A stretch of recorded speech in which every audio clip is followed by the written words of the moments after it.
Elasticity is the ability of a material to return to its original shape after being stretched or compressed. In other words, it's a material's stretchiness. Today, we'll explore elasticity, types of deformation, Hooke's law, and force extension graphs. When you apply a force to an object, it can stretch, compress, or bend. This is easiest to observe with a spring, but the same principle applies to objects like balls or phones, though their elasticity is less noticeable. Whatever the object is, though, we always have to apply more than one force if we want the object to stay still. Otherwise, the object would just move as we pull or push it. Even if you squish something against a solid surface or floor, the surface exerts an upward force, meaning two forces are still acting on the object.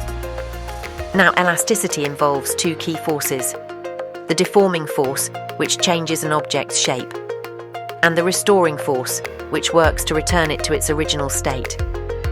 Together, these forces determine whether the deformation is elastic or inelastic.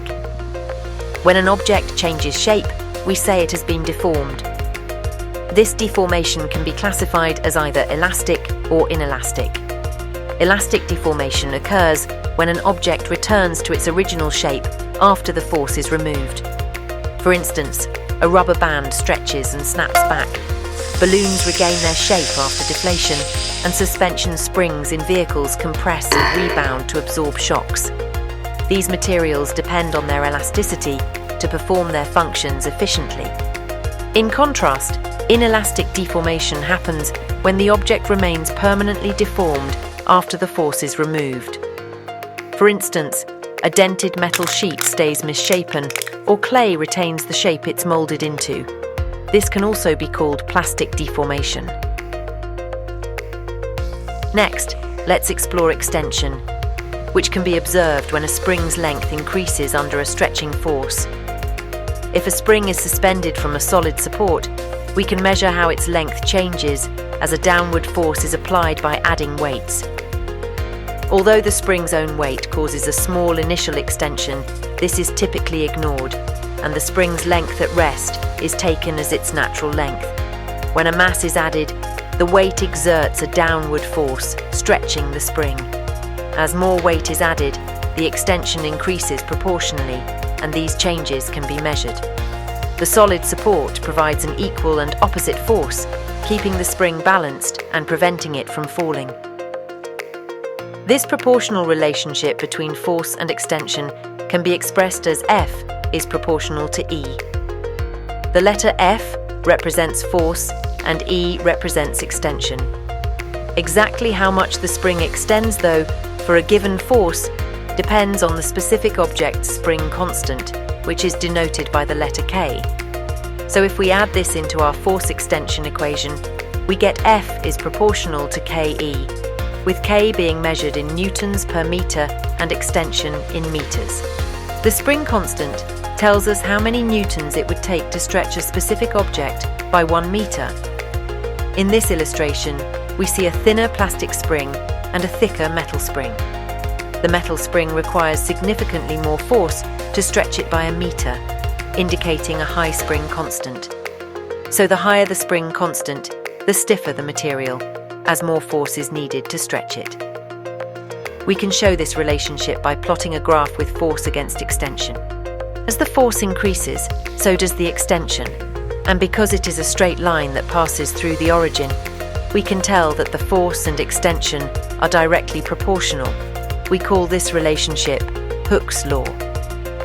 Importantly, all this deformation will be elastic deformation, meaning that once the force is removed, the object will return to its original shape.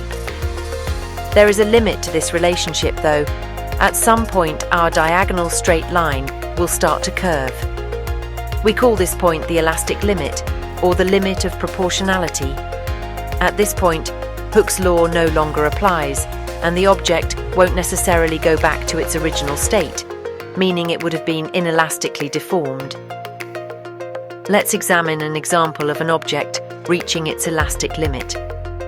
On the left, you can see a force extension graph paired with the stretching of a rubber band. As the rubber band is stretched far beyond its capacity, it reaches its elastic limit. At this point, the material undergoes permanent deformation and is unable to return to its original shape or size when the force is removed. This occurs because the internal structure of the material is damaged, breaking the molecular bonds within the rubber that enable it to snap back. The concept of an elastic limit can also be observed in a hair tie that's overstretched, causing it to lose its ability to return to its original size. Similarly, a bow stretched beyond its intended capacity undergoes permanent deformation. And there you have it, a comprehensive dive into elasticity. We've explored the concept of elasticity and the fact there are always two forces acting on an object for it to stay still. We have examined deformation and the two fundamental forces involved, the deforming and restoring forces. We've examined the two types of deformation, elastic, where it returns to its original shape, and inelastic, where it stays permanently deformed. We have delved into extension and the relationship between force and extension, exploring the spring constant and formula for this proportionality guided by Hooke's law. We visualized this concept through force extension graphs. And finally, we discussed the concept of the elastic limit, supported by real-world examples.